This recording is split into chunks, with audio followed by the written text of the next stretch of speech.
yung Brad Daniel na yon. Sadly, yung pong Brad Daniel ngayon, iba po doon sa pinagkatiwalaan ni Brad Eli na Brad Daniel noong buhay pa po siya. Kaya po mga kapatid, sinasamantala ko po yung mga pagkakataon dahil meron pong mga ano po sa akin na balita na ipapadeport ako, sisiraan ako sa boss ko. Alam nyo po, kaya pala ngayon ko lang na-realize, kaya pala yung boss ko, pinalitan niya yung SIM card ng ng hotel phone namin. Pinapalit niya sa akin kahapon. Tapos mayat-maya, nagtataka ako, mayat-maya, tumatawag siya, okay ba kayo dyan? Okay ka lang ba dyan? So, ayun.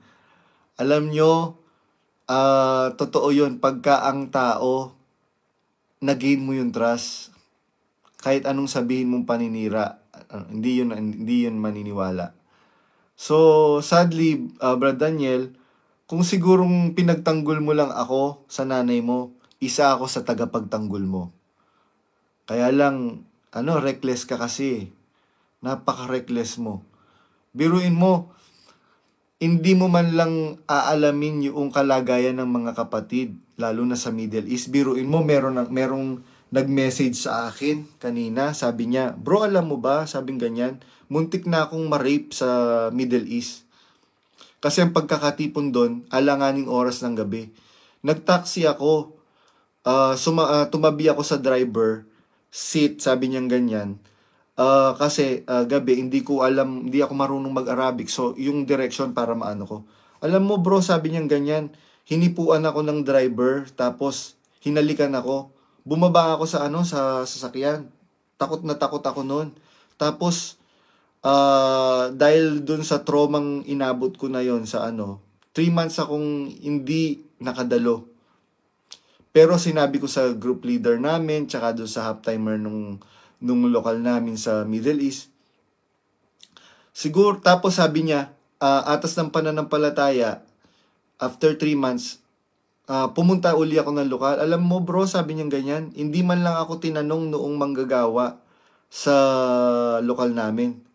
Pinagalitan ka agad ako. Bakit Bakit ka 3 buwan kang hindi dumadalo? Sinuspindi ako bro, sabing ganyan. Hindi man lang po niya inalam bakit ako hindi dumalo ng 3 buwan. Sinuspindi po niya ako nang wala man lang tinatanong. Tapos, como malaki po ang sahod ko po doon, sabi niya ganyan, gusto po nila magbigay ako weekly ng 500 riyals. Tapos, como malaki po yung sahod ko, necessity po para sa akin, lalo na nung nagkaanak ako, sabi niya ganyan, na bumili ng sasakyan, mura lang po yung nabili kong sasakyan na Hummer, sabi niya ganyan, kasi third hand na po siya.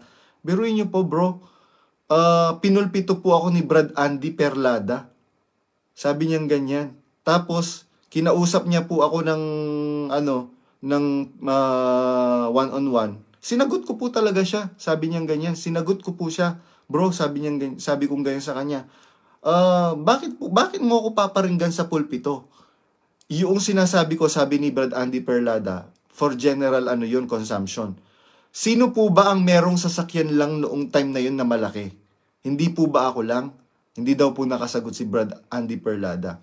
Tapos sasabihin niyo po, wag ko questionin yung desisyon ng mga KNP. Brad Daniel, dapat hindi po ganon. Dapat, alam niyo po, para maging effective leader po kayo, dapat aalamin niyo po yung side ng mga kapatid, hindi lang yung side na sinusumbong ng mga KNP ninyo. Dahil mas daig pa po ba ng Pope ang mga KNP ninyo na infallible, hindi po pwedeng magkamali?